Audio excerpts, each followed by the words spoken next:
Welcome to USA Global TV and Radio, where our mission is to provide education, entertainment, hope, and inspiration. USA Global TV and Radio connects you with experts and audiences all around the world every single day to help you succeed in business and to live a richer life. Visit us at usaglobaltv.com to learn about career and life-changing training and mentoring programs like the Listening Mentor. Subscribe to our newsletter to stay informed about our special programs and offers. Discover how you can become a guest on one of our shows or a host or producer of a USA Global TV and Radio show of your very own. That's USA Global TV and Radio, where the doctor is always in.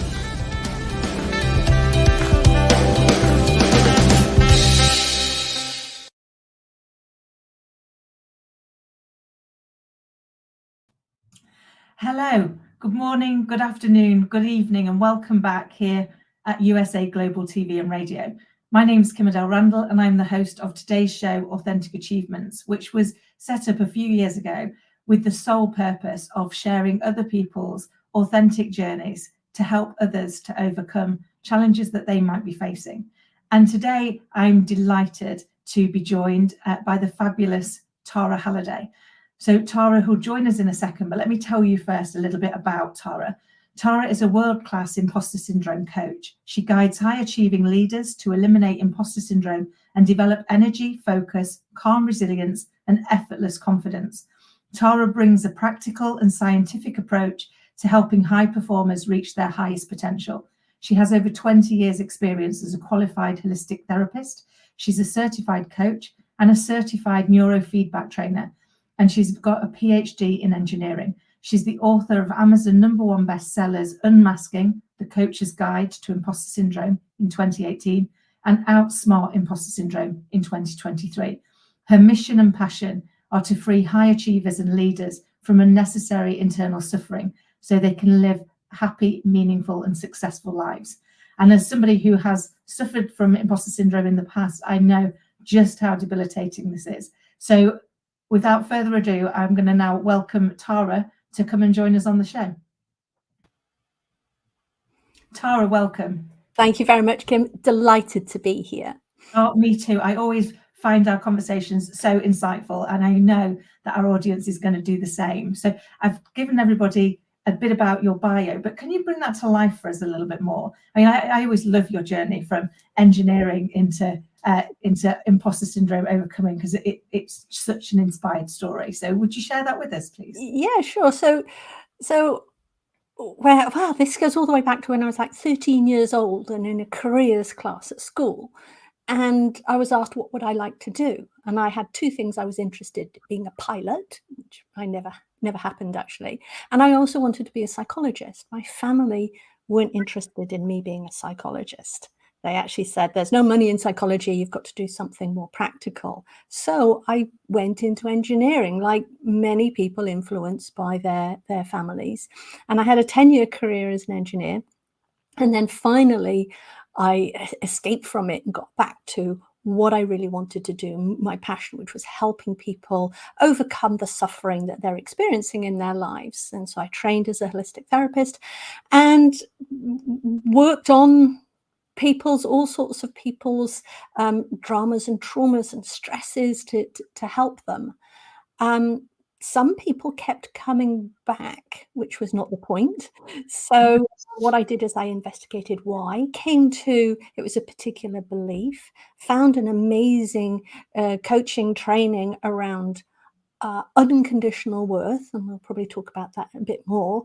And then a few years later, a client asked me, is this imposter syndrome? And I said, oh, I don't know. Let me have a look. So I looked into it, researched what imposter syndrome was. And it was this massive light bulb experience for me that, oh, conditional worth, like not unconditional worth, is the same as imposter syndrome. One is causing the other. So all of these symptoms that we see with imposter syndrome is actually, here's the root cause. And that changed everything. I decided then and there I was going to become a specialist in imposter syndrome and only focus on this. And that was 8 years ago. So here I still am. Oh, I love that. And it's so right, isn't it, that you've got that, it is that difference between unconditional worth and conditional worth. Because very often when you're in the throes of that imposter syndrome, certainly I know when I was, you had a condition for everything, and you were striving to be perfect, because if you were perfect, you couldn't possibly get it wrong, and then people wouldn't not love you, and you wouldn't not be liked, and you layer in so many unrealistic demands on yourself. Yeah. And one of the things that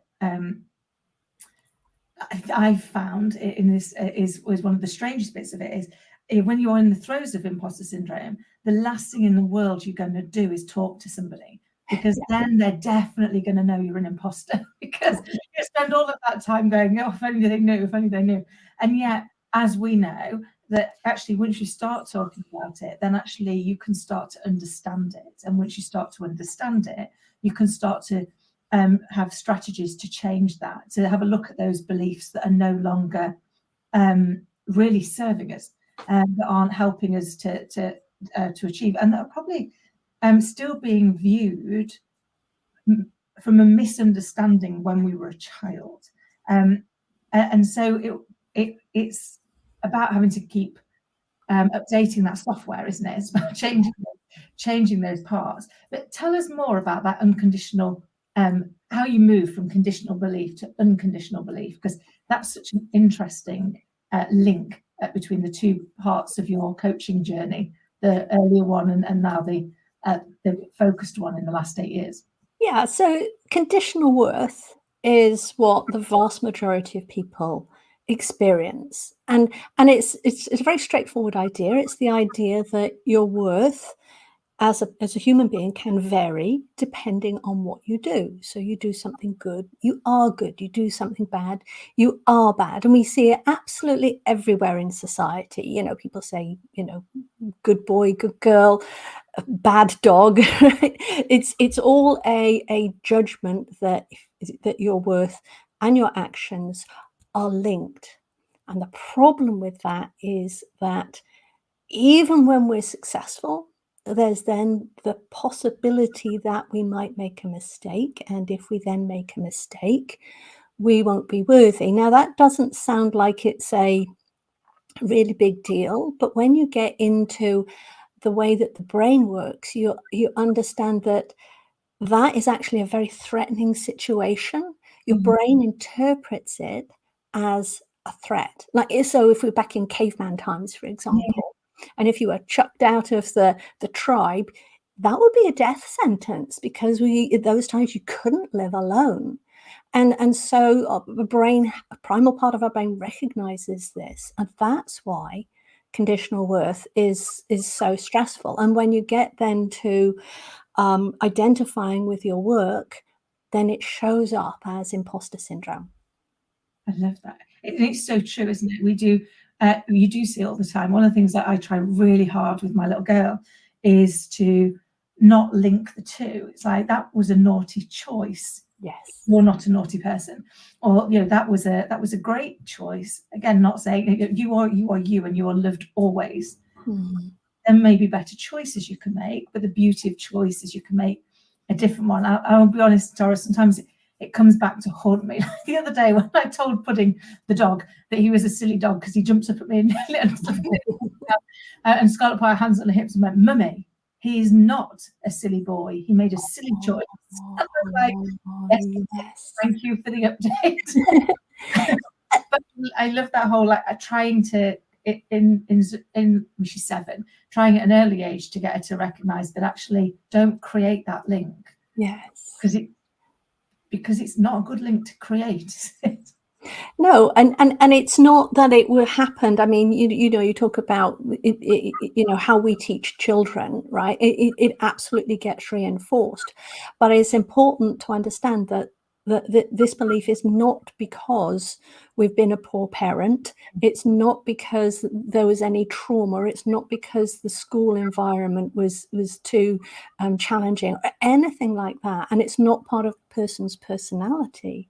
It actually goes all the way back to when we were about 2 years old and we were just learning our sense of self, that we're separate from other people, from a cat, from the table. We're learning who we are. And at that point, what really should have happened in our brains is that we should have separated out our worth from our actions. But because this is so pervasive in all societies all around the globe, that simply didn't happen. So you can think of it as a missed developmental step, if you like. Yeah. And for people who have imposter syndrome, a lot of the time they judge themselves. They think it must be me, I don't belong. I mean, imposter syndrome is feeling like a fraud when you're not a fraud, and the fear of being found out. And it's massively stressful, and you're overthinking, you're doubting yourself, and there's a constant self-judgment. So when we see the conditional worth belief come up, it's reinforced by what we're judging about ourselves. I love that. It made me think, I've often thought, when I've been reflecting on my own, journey through imposter syndrome, was that in my simplistic terms, imposter syndrome is when our belief and our ability are not in alignment. So we believe we can't do something, but our ability shows us that actually we can, but we're not seeing the two. So we're creating something. But I found mine was quite situational. So, for example, if I'm making beans on toast, then I'm pretty okay. I've no doubt there. There's no fear of that ability and that belief. But it's when you achieve something really good that sometimes you're then kind of going, oh, maybe I shouldn't. Maybe it was a fluke. Maybe I was lucky. Maybe I was. And we start to almost look for excuses for the success rather than accept and own the success. Yes. And for me, one of my big breakthroughs, I'd love your thoughts on this, was when I suddenly realized this one particular day that I was inadvertently making my opinion more valid and more credible than people I aspired to be like. And I was like, well, that doesn't make any sense. I don't believe that's right. So all these people that I aspire to be like, that are telling me I'm really good at my job, that are giving me awards, that are doing all of these things, and I'm going, if only they knew. If only they knew what I do. I'm inadvertently saying my opinion is better and more valid than their opinion. And for me, that really helped me in the starting to be able to change some of those beliefs by going, well, actually, I think they're more credible, so I'm going to trust that they're right and work to that. Is that something you've seen in the work you've been doing? Yeah, there's a conflict that goes on in the brain when you have imposter syndrome. Logically, right, intellectually, you know that you're capable and you're competent. You can do that. So those things that other people are praising you for, you know logically that you can do that, but it's just internally you're feeling like you're not quite good enough, and maybe it was a fluke, maybe it was just good timing, maybe it's just lucky, and so you've got this internal conflict going on. You're trying to believe two things at the same time that that are fighting each other. And so yes, you can definitely talk about it in terms of not believing other people. But the problem with conditional worth is that that's quite a vulnerable step to take, because if you start believing them, then there's the possibility that you might be praised, and there's also the possibility that you might be criticized. So there's kind of almost imposter syndrome can lead to like you keeping yourself small such that people won't find you out. Not that you are a fraud, but discover that you're not quite as good as they seem to think you are. So there's quite a lot of layers. It can get quite subtle with this. Yeah, I love that. I know when I was going through it myself, I almost sometimes I did feel like I'm a bit schizophrenic, because I'd be having one conversation externally whilst internally trying to quiet the little voice that was telling me I was going to mess it up, I was going to get it wrong, I was going to get found out, and hoping that the voice in my head conversation wasn't going to come out of my mouth. So it was like, actually, how do you cope with trying to run two simultaneous conversations, but actually it became a way of life for many years. It was my way of life, and it's hard, and it's soul destroying at times, because it doesn't matter how many external accolades you get until you can go inward. Well, for me, on my journey, until I could go inward and start to see for myself where actually there was evidence that I wasn't a fraud, actually, that I could accept and acknowledge, that I was able to start changing that voice from being, my inner critic to at least, maybe not quite my inner cheerleader, we're not quite there yet, but at least to be my inner friend, which for me was a massive move forward. And it's hard. But one of the hardest lessons that I found was facing the truth that I was the one that was getting in my own way, that I was the one that was being my own worst enemy, and that actually that I could do something about that. I could fix that. And once you go in and then start looking at that, make that move from my worth is not attached to what I do. They're separate. I can agree with somebody and still be liked. I can have a different opinion and still get there. What was a real eye opener, and the only bit I'm sad about is I started that journey in my late 40s. It probably would have been super helpful to have started it much earlier in life. So how do people get started on that journey to move their position of conditional worth to becoming their position of unconditional worth? Right. Well, you'd said it very well. It starts with becoming aware of the situation, aware of, this is imposter syndrome and it's not me. Even that is helpful, right? Just knowing that it's not your personality, it's not a weakness, it's not a flaw, it's not about your gender, it's not about your environment, it's none of that. It kind of takes the pressure off just a little bit to say, okay, it is something else. And the reason it's always so confusing is that we don't see that underlying belief. It's an unconscious belief. So your brain's saying, oh, I'm procrastinating, I'm a perfectionist, I'm comparing all the time, I always feel I need one more qualification, all these kind of symptoms of imposter syndrome, stress and sleeplessness it causes. You're looking for what is the problem here.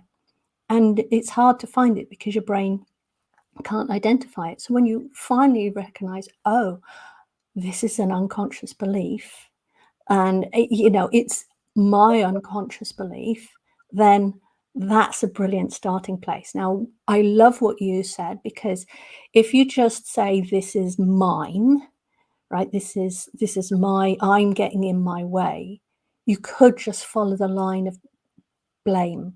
But what you said is it gave me hope that I could fix it, right? And that is really the key. And to fix the conditional worth belief, it actually takes a very specific set of steps to go through, because you're changing the way that your brain is interpreting the outside world in very specific way. Yeah, no, I've always thought that, your belief, your inner beliefs, they become a little bit like a tabletop. This is in my head how I imagine it. And every time that you have an experience that reinforces that, it's like you get another leg on that table until in the end you've got the most stable table you're ever going to have. It's going nowhere. And so when you're trying to then change that belief, you now need to have a new table and put the legs under there and take them away from here. So it's, to your point, it's a systematic step-by-step approach, isn't it? You can't just go, I'm going to just think this instead, because our brains don't work that way, do they? They wait for those chinks in our armor when they can come back with that voice we're so used to and go, surprise, here I am. You've not got rid of me, unless you do it in a systematic way, the same way it was created in the first place. That's it. Because to your point earlier, we get this because there is so much that goes on across all cultures, across all societies, across all families, across all education elements, where without anybody meaning to, we're subtly reinforcing that piece that makes it conditional, that makes it something that we best not. And as you also said, you know, we are living with brains that were designed for when we were in the caves. You know, Yeah. we might be, you know, we might be super intelligent, but our brain still has a main operating system of fight or flight, because it needed to, because every decision could cost you your life. And so we apply the same level of fear to things that aren't going to cause us death now, don't we? It's like, you know, you're not going to die if we get that bit wrong, but we still respond neuroscientifically as if the threat were that real. Is that correct? That's absolutely correct. Yes, it's our normal, natural, healthy response to a perceived threat. And so really the only problem is that perceived threat isn't a genuine threat. You know, somebody's disapproval is not going to kill us, right? And because that's what the brain's telling you. And you're absolutely right in terms of we've got so much reinforcement of this particular belief that we need to we need to make those changes. We take away the legs of that old table, but without it all collapsing, right? This isn't about tearing down your life. This is almost like systematically replacing one leg with another, and then, you know, building up to the a better way for your brain to interpret what's around you. And when you do that, then you've got unconditional worth, right? Which means that practically you get experiences like you forget to doubt yourself. Right? It's not that you're having to talk yourself into it or do any kind of morning routine to psych yourself up for the day, or, you know, to be mindful about things and practical about things. No, you completely forget to doubt yourself. You have a effortless confidence because of that, because you're not trying to fight your internal mind anymore, your belief that fight has gone. And so it brings a sense of adventure. It brings a sense of joy. It increases your mood, increases your energy. You sleep better. You're much, much calmer, and you start to really enjoy the work that you do and enjoy the challenges that come up. They can become fun rather than daunting. I love that, because very often we can do that, can't we? You know, we can find, some people find change, as an example, something that is to be feared and dreaded, and yet pretty much the only constant in life is change. Yeah. But again, it's about how we are able to frame it better in our minds, so that we don't have to be deathly fearful of what's on the other side of that change.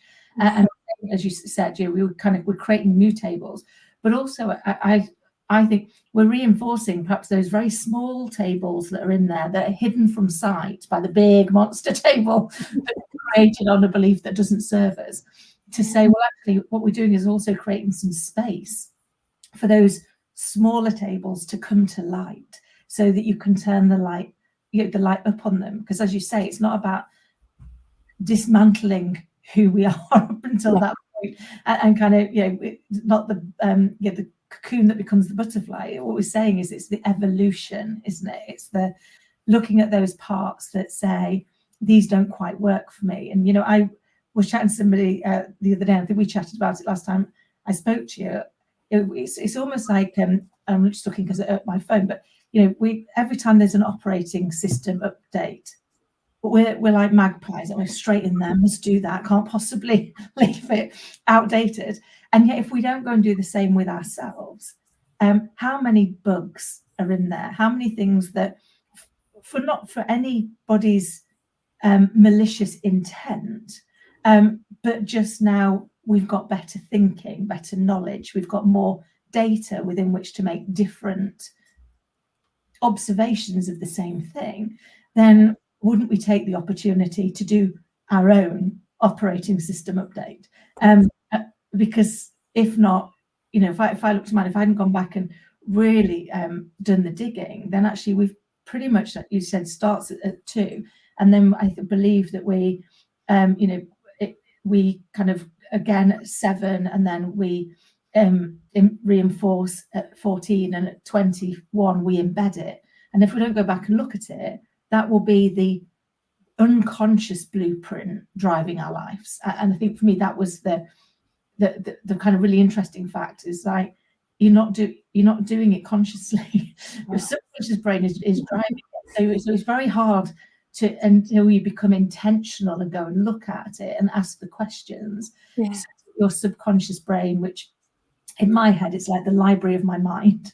So I ask the right question and it runs back into the library and it brings you the evidence or the information, based on what you've got. But if you don't know what to ask it, Yes, it doesn't know how to do that. And that's part of what you do, isn't it? Is help people identify what's the question you need to be asking it to know which parts you need to now reframe to see where they can serve you better. Would that be?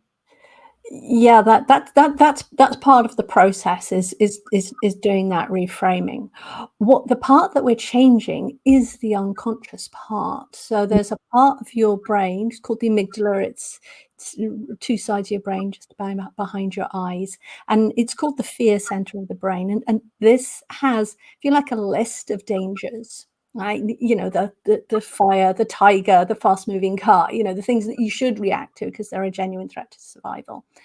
And that operates faster than your conscious mind does. So it gets the information from your surroundings a few milliseconds before the thinking part of your brain works and gets that information. So it reacts faster.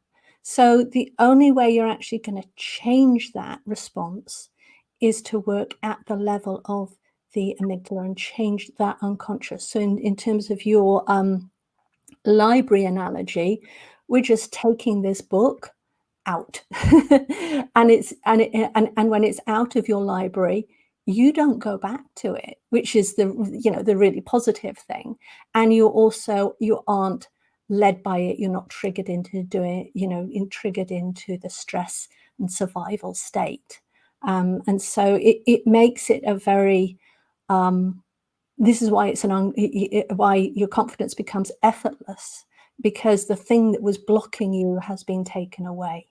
So it's a subtraction rather than even a substitution.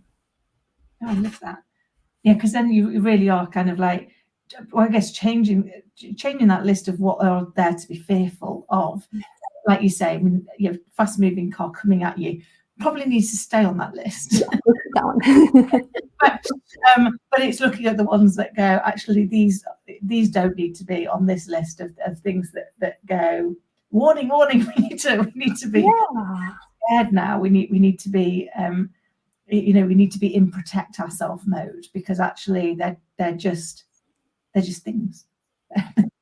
They will come and go. It's never the mistake that defines us. It's what we do with the mistake, because that's where the growth and the learning comes from. But that's easy to say once you've got rid of the fear of ever getting it wrong. When you're stuck in getting it wrong is as bad as that tiger running towards me, then you're bound to respond in a very different space, aren't you? Exactly. And you're right, you can't think fast enough to stop that response. So you have to change it by taking that book out of the library. Yeah. Oh, I love that. So tell us more, Tara, about how people can kind of work with you and what you're doing next. Yeah, so I've been working with people in a one-to-one program. It's over 13 weeks, where we basically systematically change this belief. So it's a step-by-step. It's a momentum program. And it's very systematic. It's based on the way that the brain works. There's a lot of science behind it.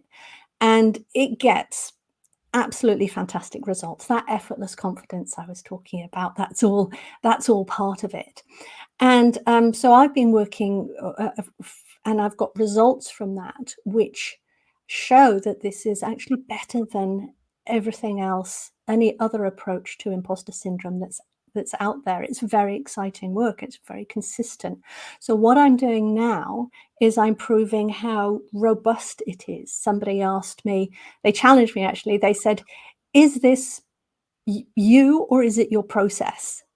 Because you're such a brilliant coach, or is it the process? And I absolutely believe it's the process. So I'm proving that right now. I'm training up a group of coaches to run my program, and they'll be running them with, and they've got some practice clients that they're going to work with to, and then they'll collect the data at the end, and we'll write a paper, and it'll be all very, very exciting. And so what I'm looking for right now is for some of these practice clients. So that's at a hugely discounted rate, because this is research. Although these are highly experienced coaches, they're training in this new system, and I'm supervising them. So for that, we have this super low cost way to permanently get rid of imposter syndrome. And that's such an opportunity for somebody who's been, for anyone who's been plagued by imposter syndrome and, hasn't got other larger budget that, often corporate executives have. So you can get in contact with me. I think my website's outsmartimpostersyndrome.com, and there's my LinkedIn right there. And we'll together show how systematically effective it is. Oh, I love that. And I love that the approach that you're taking is systematic, because that's the process anyway. So the process is systematic, but you're taking a systematic approach to then testing its validity and its success, and ensuring that that people can have that confidence that they are going to really be able to get rid of this that has felt probably such a big part of them. Something that I've got a group on Facebook for people, as you know, for people that are trying to overcome imposter syndrome, just from a share resources and things. And you read some of their stories, and it's heartbreaking to see the devastating impact that this can have, and how much people are holding themselves back from their full potential, from what they're really here to do, from what they're here to, the gift that they've got to give to the world, because of the fact that they're still listening to that misdirection from missed step. And I think for me, that what I love about what you're doing is you're helping them redirect, you're helping them have a better operating system to enable them to make choices moving forward that aren't going to hold them back. And I love that whole authentic confidence piece, because clearly I've got a show called Authentic Achievements. It's really important to me, and actually that was part of why I rebranded to Authentic Achievements nearly 4 years ago, which was actually at the point where I had gone and done the work, changed some of those things, and gone, actually, it's okay to be authentically me. Fine. And I am perfectly imperfect. And that doesn't mean to say I don't try and get better. It doesn't mean to say I don't try and continue to develop. It doesn't mean to say I go, oh yeah, I'm just rubbish at that. I still try and go, well, yeah, I'm not very good at it now, or I'm not very good at it yet.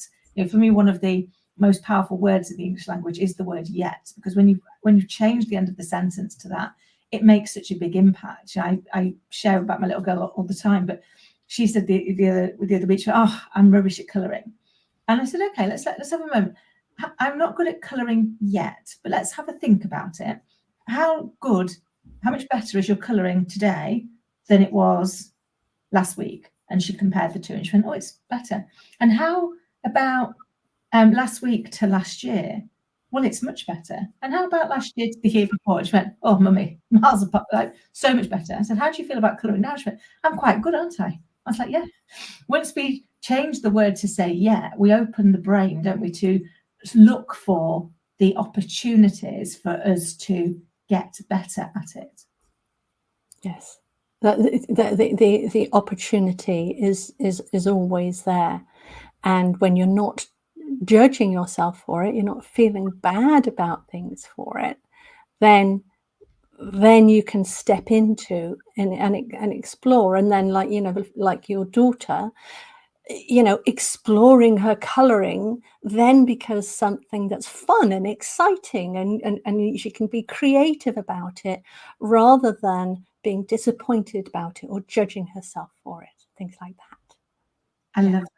And as you can see, we've got the website up so people can see more about kind of the work that you're doing, and hopefully, get involved, particularly if you're listening or watching today and you recognize that feeling of being an imposter. And having been there, I feel your pain, and highly recommend that you find help and support to do the work to change it. Because I think for me, one of the things that I believe people like yourself and Tara are offering is that psychologically safe space within which to do the work. And we can't do it on our own, because we can't, we've all got blind spots for a reason. We are blind to them. Unless we have somebody else with us who can shine the light on those blind spots, they're going to stay there. They're going to still be in that list right here. It's going to pick us up and make us feel like we've not overcome it. But you also have to be in a psychologically safe space to be able to go and do the work here, don't you? And to know that you've got somebody you trust that is going to be there to guide and support you through that. And so I think the work you're doing is I can see why it's a passion and a purpose rather than a job, because the impact when you see somebody now on their own side is the best feeling in the world, isn't it? It really is. It really is. I have a wrap-up session at the end of every program, and most of the time I've got tears in my eyes because it's so wonderful, so beautiful to see this shift. The person themselves has blossomed, right? They've got all of these, negative thoughts, negative patterns, restrictions, stresses, and they've dropped them all because they've changed the thing that's causing it, and their freedom, their joy. It's so exciting, and I just absolutely love it. It's a real pleasure. I would not want to do anything else with my life than this, because it's just so amazing. I love that. I mean, Tara, time has literally disappeared on us. I can't believe we've got about 10 seconds to wrap up the show. It is always such an amazing delight to chat to you. And thank you so very much for being with us today and for sharing such insight with me and with everybody watching and listening. Thank you so much. Absolute delight. Thank you for giving me the opportunity to share and for making this a lovely conversation as well. Oh, bless you. Thank you, and I look forward to next time. Yes. And to everybody listening and watching, I hope you found today's session enjoyable, insightful, inspiring you to go and have a look at any of those misdirections that might be getting in your way. And if you do, please do drop them in the comments and let us know. We'd love to know how you're living your authentically achieved life. And until next time, take care.